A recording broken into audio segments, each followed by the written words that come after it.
Dodge Viper. Itu merupakan nama yang sangat terkenal di dunia otomotif. Ini merupakan mobil idaman banyak orang, baik itu karena bentuk, performa, atau suaranya.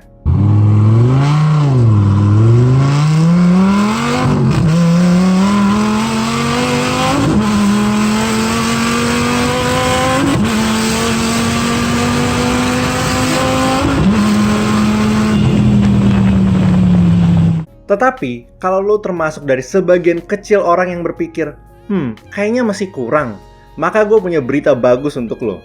Karena gue punya mobil yang tepat untuk memenuhi permintaan tersebut. Namanya adalah VLF Force One.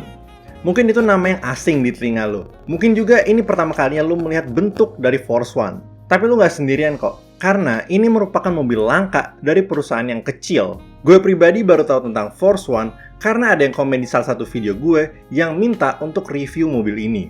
Sebelum gue mulai membahas Force One, gue pengen menceritakan sedikit tentang VLF Automotive. Karena mereka lah yang bertanggung jawab dalam menciptakan mobil ini. VLF Automotive pertama kali didirikan pada tahun 2012. Tapi pada saat itu, mereka bernama VL Automotive. Dua pendirinya bernama Bob Lutz dan Gilbert Villarreal. Si Lutz ini punya pengalaman sebagai salah satu petinggi di Ford, Chrysler, dan GM. Sedangkan Villarreal adalah seorang pengusaha yang memberikan modal untuk proyek ini. Kemudian pada 2016, Hendrik Fisker, pendiri dari Fisker Automotive, join proyek ini. Sehingga mereka merubah nama perusahaannya jadi VLF Automotive. Buat yang belum nangkep, VLF itu singkatan dari huruf pertama di nama belakang ketiga petingginya. Ketika Fisker bergabung dengan perusahaannya Lutz dan Villarreal, ia langsung bekerja untuk mendesain mobil yang kita bahas di video ini. Selain mereka bertiga, ada satu orang lagi yang ikut membantu dalam merancang Force One. Namanya adalah Ben Keating, seorang pembalap profesional yang punya banyak ilmu dan pengalaman dalam mengemudikan mobil performa tinggi, terutama Dodge Viper. Kalau lo nonton World Endurance Championship, lo pasti pernah dengar namanya. Pada tahun yang sama, VLF datang ke Detroit Auto Show untuk memamerkan Force One ke dunia. Orang-orang langsung pada kagum. Mobil ini punya bentuk yang agresif, penuh dengan banyak sudut tajam. Lampu depan dan belakangnya sangat minimalis. Badannya juga terbuat dari serat karbon, sehingga memiliki berat 1.540 kg.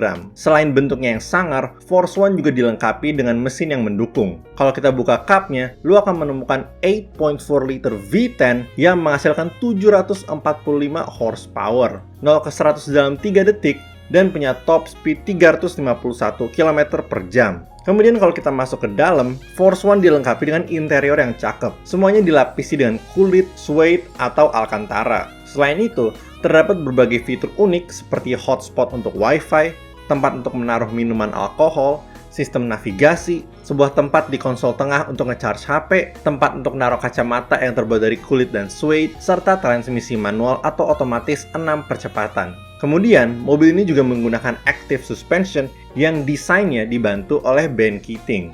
Karena mereka menggunakan Viper sebagai dasarnya, otomatis mobil ini bisa diproduksi dalam waktu yang relatif lebih cepat. Mesin yang lo lihat masih sama seperti yang ada di Viper, tapi mereka udah melakukan berbagai modifikasi supaya menghasilkan lebih banyak tenaga. Karena bagi VLF, 645 horsepower masih belum cukup. Kemudian, Force One mendapatkan desain badan yang sepenuhnya baru oleh Fisker. Dan seperti yang udah gue bilang, mayoritas darinya terbuat dari serat karbon. Perubahan paling sedikit berada di interiornya, yang masih lumayan mirip dengan Viper dan berbagai mobil lain ciptaan Chrysler.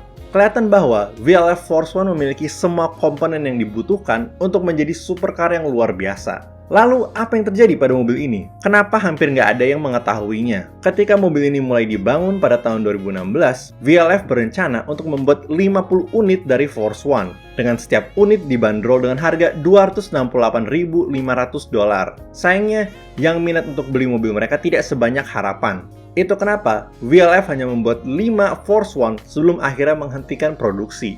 Oke guys, sampai situ dulu untuk video kali ini. Walaupun nasib dari mobilnya udah jelas, yang nggak bisa gue temukan adalah nasib dari VLF Automotive. Gue nggak bisa nemu artikel atau berita yang bilang mereka udah bangkrut. Yang bisa gue temukan adalah website resminya udah nggak berfungsi. Mungkin ini sebuah pertanda, tapi kalau kita balik ke topik video ini, bagaimana pendapat lu tentang VLF Force One? Apakah lu suka? Kasih di kolom komen ya. Kalau kalian suka video kali ini, jangan lupa untuk like. Kalau nggak suka, silahkan dislike. Dan kalau suka banget, kalian bisa subscribe dan pencet tombol join di bawah untuk menjadi member. Kalian juga bisa mendukung secara langsung dengan pencet tombol super thanks. Makasih banyak guys!